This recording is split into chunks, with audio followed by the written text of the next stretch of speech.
Hello everyone, study with Leenu में आपका स्वागत है। I hope you all are doing well. हम कर रहे हैं क्लास 10th का chapter 3 metals and non metals. इसका कुछ पोर्शन हमने कवर कर लिया। जिसने नहीं देखा है वो हमारे चैनल में विजिट करके प्रीवियस वीडियोस में देख सकता है। इन सब की पीडीएफ जो मिलेगी आपको हमारे telegram channel study with Neenu में मिलेगी, that to be free of cost and completely NCERT and CBSE based. Discuss करते हैं हम आज का जो टॉपिक है हमारा, how do metals reacts with solutions of other metal salts. इसके लिए हम एक्टिविटी कंसिडर कर रहे हैं यहाँ पे। Take a clean wire of copper and an iron nail. आपको यहाँ क्या लेना है? आपको यहाँ लेना है एक कॉपर का और एक आयरन नेल लेना है। कॉपर का वायर है और एक आयरन नेल, यानी ये कील जैसे यहाँ शो कर रखा है, और एक कॉपर वायर को लेना है जैसे कि यहाँ पे टेस्ट ट्यूब्स के अंदर डाला हुआ है। Put the copper wire in a solution of iron sulphate. हम कॉपर वायर को कहाँ डाल रहे हैं? आयरन सल्फेट के सोल्यूशन में डाल रहे हैं। एंड आयरन नील को हम डाल रहे हैं कॉपर सल्फेट के सोल्यूशन में, जैसे यहाँ देख सकते हैं। In which test tube did you find that a reaction has occurred. कौन से टेस्ट ट्यूब में जो है आपका रिएक्शन हुआ है? जो टेस्ट ट्यूब कंटेन करता है आयरन नेल को कॉपर सल्फेट सोल्यूशन में, यहाँ पे क्या हो रहा है आपका? आयरन ज़्यादा रिएक्टिव होता है कॉपर से, जैसे रिएक्टिविटी सीरीज़ में हमने जाना था।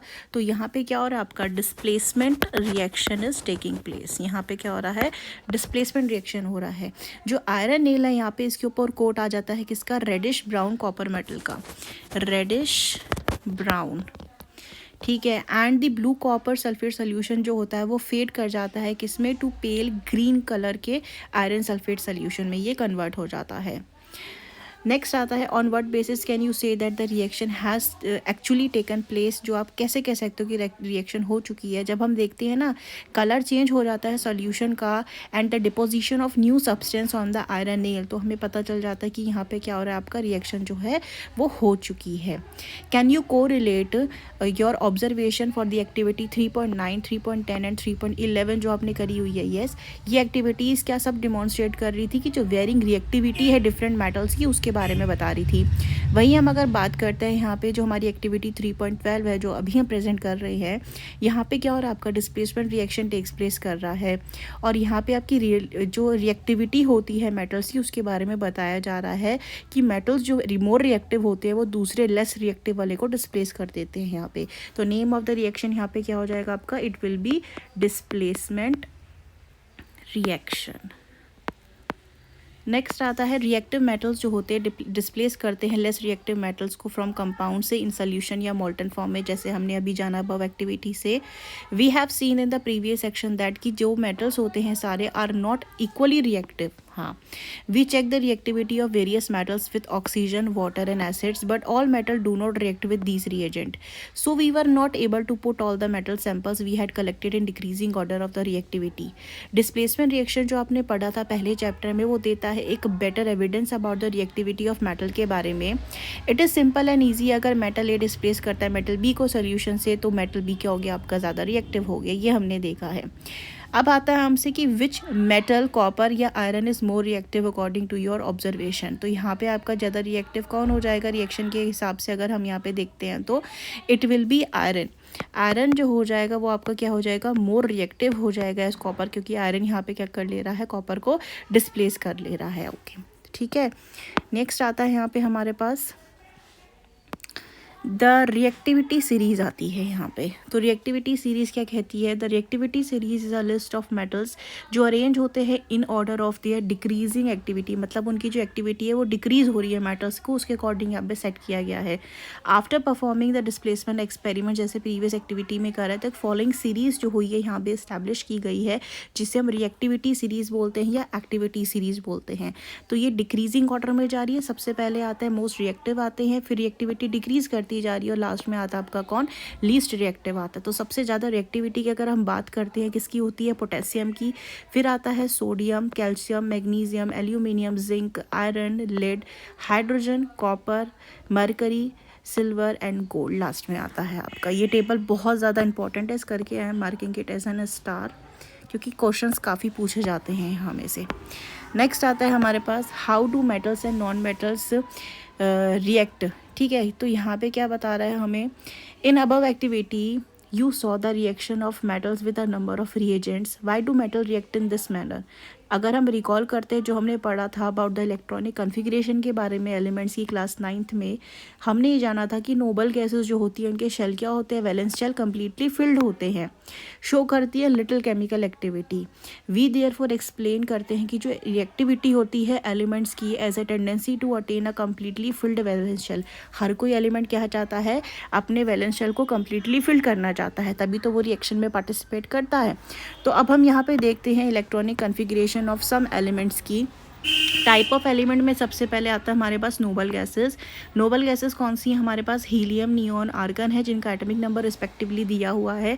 हीलियम का 2 होता है, नियॉन का 10 होता है, आर्गन का 18 है। तो यहाँ पे अब देखिए कि LMN ये हमारे पास क्या है, ये शेल्स होते हैं जहाँ पे हमें पता चलता है कि किस शेल में कितने इलेक्ट्रॉन प्रेजेंट है।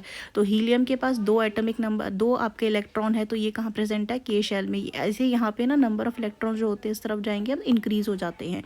तो सबसे पहले वाले में 2 आते हैं, 2 के बाद 8 आता है एंड सो ऑन करके यहाँ पे फिलिंग होती है। तो ऐसे आप देख सकते हैं नियॉन में 10 इलेक्ट्रॉन है तो 2 और 8, आर्गन में कितने 18 है तो 2 8 8 हो जाएगा। मेटल्स की बात करें तो सोडियम में 11 एटमिक नंबर होता है तो 281 हो जाएगा। मैग्नीशियम में 12 एटमिक नंबर है तो 282 हो गया, यानी 10 ये हो गया और 2 ऊपर हो गया। ऐसे ही एल्यूमिनियम, पोटेशियम, कैल्शियम का दिया हुआ है यहाँ पे। एंड देन नॉन मेटल्स की बात करें तो नाइट्रोजन का एटमिक नंबर 7 है तो यहाँ पे 2 और 5 हो जाएगा।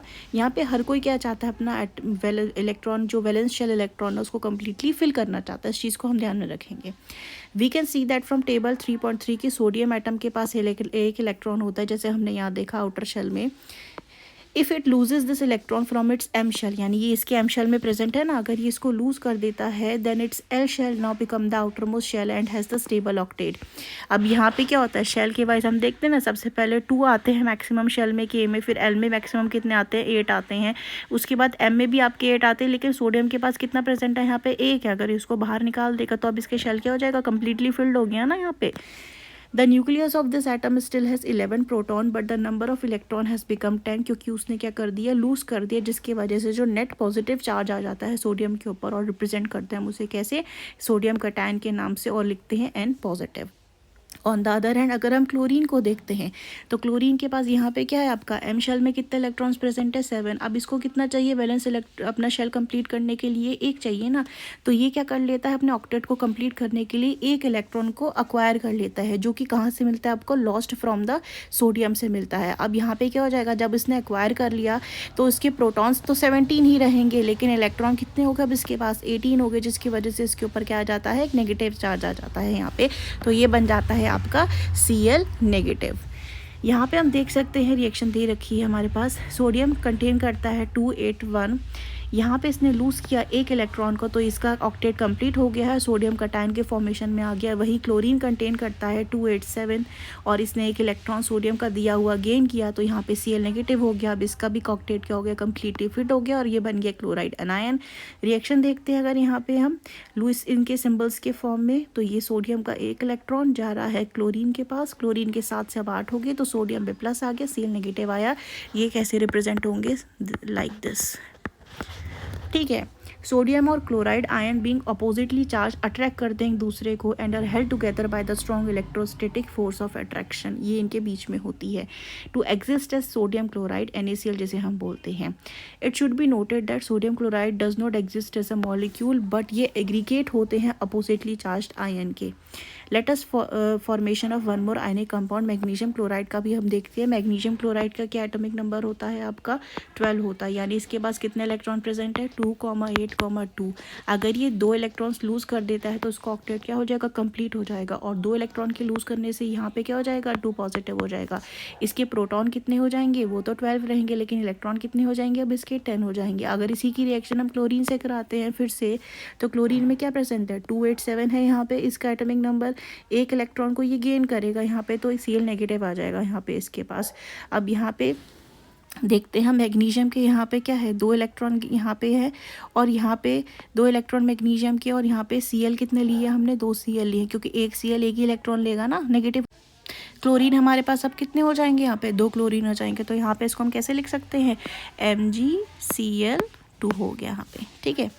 आगे बढ़ के देखेंगे अगर यहाँ पे the compounds formed in this manner by the transfer of electron from a metal to non metal are known as ionic compound, या इसको हम क्या बोलते हैं, इलेक्ट्रोवैलेंट कंपाउंड बोलते हैं। जैसे कि यहाँ पे मैग्नीशियम आपका मेटल हो गया और Cl2 क्या हो गया आपका नॉन मेटल हो गया। मैग्नीशियम कटायन है और क्लोरीन क्या है आपका यहाँ पे अनायन है। प्रॉपर्टीज ऑफ आयनिक कंपाउंड की अगर यहाँ बात करते हैं तो एक्टिविटी के थ्रू समझते हैं। Take a sample of sodium chloride, potassium iodide, barium chloride या कोई भी सॉल्ट लें जो आपके लैब में प्रेजेंट हो। इनकी फिजिकल स्टेट क्या है, तो ये सारे क्या होते हैं आपके सॉलिड फॉर्म में प्रेजेंट होते हैं। इन सब की फिजिकल स्टेट क्या होती है आपकी, सॉलिड होती है। स्पैचुला से आप लेंगे a sample on a metal spatula and heat करेंगे इसे डायरेक्टली, जैसे यहाँ दिखाया हुआ है, हीट करेंगे directly. Repeat with the other sample. तो what did you observe, did the sample impart any colour to the flame, do this compound melt. तो यहाँ पे जो ऑब्जर्वेशन है कि यहाँ पे कोई कलर चेंज नहीं होता जब हम NaCl लेते हैं, क्योंकि इसका मेल्टिंग पॉइंट क्या हाई होता है। जब हम इसे फ्लेम के ऊपर हीट करते हैं तो पहले क्या होगा, इसका इम्पार्ट करेगा ऑरेंज से येलो कलर फ्लेम में। ये करेक्टरिस्टिक फ्लेम टेस्ट होता है सोडियम आयंस का। और बाकी सॉल्ट की अगर बात करते हैं हम पोटेशियम आयोडाइड या बेरियम क्लोराइड की, तो ये क्या करते हैं, अपनी करेक्टरिस्टिक कलर जो इनके होते हैं वो शो करेंगे। ये कंपाउंड मेल्ट ईजिली नहीं करते बिकॉज इनका मेल्टिंग पॉइंट बहुत हाई होता है due to the strong ionic bond. इस करके काफ़ी टाइम आता है यहाँ पे क्या, कलर को शो करने के लिए। अब यहाँ पे नेक्स्ट पूछा जाता है, try to dissolve the sample in water, petrol and kerosene, are they soluble, क्या ये सॉल्यूबल होते हैं इसके अंदर। तो यहाँ पे क्या है आपका, ये सॉल्यूबल होते हैं वाटर में, लेकिन इनसॉल्यूबल होते हैं किसमें, पेट्रोल और केरोसिन में। आयनिक कंपाउंड जो होते हैं ये जनरली सॉल्युबल होते हैं पोलर सॉल्वेंट में, जैसे कि वाटर होता है। वाटर क्या होता है आपका, पोलर सॉल्वेंट होता है, इसमें ये डिज़ोल्व हो जाते हैं। ठीक हो गया, बिकॉज वाटर मॉलिक्यूल जो होते हैं यहाँ पे इफ़ेक्टिवली सेपरेट हो जाते हैं। और ये इंसॉल्युबल होते हैं नॉन पोलर ऑर्गेनिक सॉल्वेंट में, जो होते हैं आपके क्या, पेट्रोल होता है और केरोसिन होता है। They are insoluble in non polar organic solvents like petrol and आपका केरोसिन हो गया। नेक्स्ट आता है हमारे पास, make a circuit shown as 3.8, insert the electrode in one solution of salt, what did you observe, test the other. यहाँ पे क्या बता रखा है आपको, यहाँ पे जो आप अगर जब हम इसे डालते हैं तो यहाँ पे क्या हो जाएगा आपका, सर्किट का जो स्विच है इसमें ये जो बल्ब है ना इसका लाइट ऑन हो जाएगा, क्योंकि जब यहाँ पे हम इलेक्ट्रोड को इंसर्ट करते हैं to the salt solution, bulb यहाँ ग्लो करता है। ये इंडिकेट करता है कि जो सॉल्ट सॉल्यूशन है वो क्या करता है, कंडक्ट करता है किसको, इलेक्ट्रिसिटी को, कंडक्ट इलेक्ट्रिसिटी, क्योंकि यहाँ पे क्या होता है, फ्री आयंस का मूवमेंट होता है यहाँ पे, जो चार्ज को क्या करते हैं, कैरी करके लेके जाते हैं। What is your inference about the nature of these compounds. तो इससे हम क्या इन्फरेंस निकालते हैं कि ये क्या होते हैं आपके, आयोनिक होते हैं, किसमें, नेचर में होते हैं। तो अगर इनकी कैरेक्टरिस्टिक्स के बारे में जनरली अगर हम जानें तो ये सॉलिड होते हैं, हाई मेल्टिंग पॉइंट होता है, सॉल्युबल होते हैं वाटर में, लेकिन इनसॉल्युबल होते हैं आपके किसमें, नॉन पोलर में।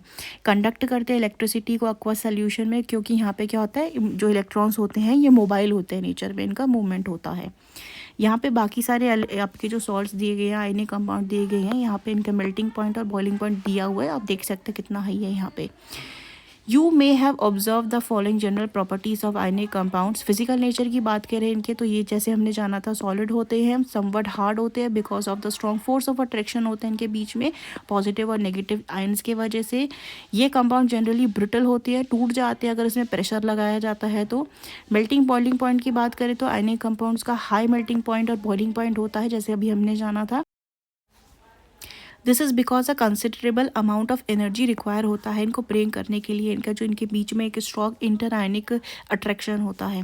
सॉल्युबिलिटी की अगर इनकी बात करें तो ये इलेक्ट्रोवेलेंट कंपाउंड जो होते हैं जनरली सॉल्युबल वाटर में होते हैं, लेकिन इनसॉल्युबल होते हैं सॉल्वेंट में, जैसे हमने जाना था केरोसिन पेट्रोल हो गया। कंडक्टिविटी की अगर हम बात करें तो कंडक्शन ऑफ इलेक्ट्रिसिटी जो होता है थ्रू अ सोल्यूशन इन्वॉल्व करता है यहाँ पे चार्ज पार्टिकल्स का मूवमेंट होना। एक solution of an ionic compound in water में कंटेन करता है आयंस को which move to the opposite electrode, जब इलेक्ट्रिसिटी को यहाँ पास किया जाता है सॉल्यूशन के अंदर। आयनिक कंपाउंड जो होते हैं सॉलिड स्टेट में कंडक्ट नहीं करते इलेक्ट्रिसिटी को because of the movement of ions यहाँ पे in the solid is not possible due to the rigid structure. लेकिन जब ये आयनिक कंपाउंड कंडक्ट करते हैं इलेक्ट्रिसिटी, ये किस में स्टेज में होते हैं आपके, मॉल्टन स्टेज में होते हैं।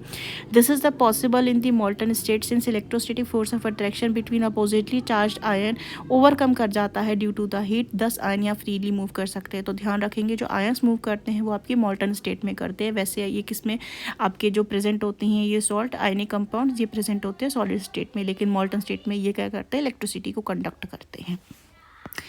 तो ये था हमारा डिस्कशन अबाउट द टॉपिक जो हमने करा है यहाँ पे, प्रॉपर्टीज़ ऑफ आयनिक कंपाउंड्स के बारे में, मेटल्स एंड नॉन मेटल्स और रिएक्टिविटी सीरीज़ के बारे में डिस्कस किया है। तो if you have any queries और question you can ask in the comment section and do like share our video, because बहुत एफर्ट लगता है इन वीडियोज़ को प्रिपेयर करने में, बनाने में। So thank you for watching this.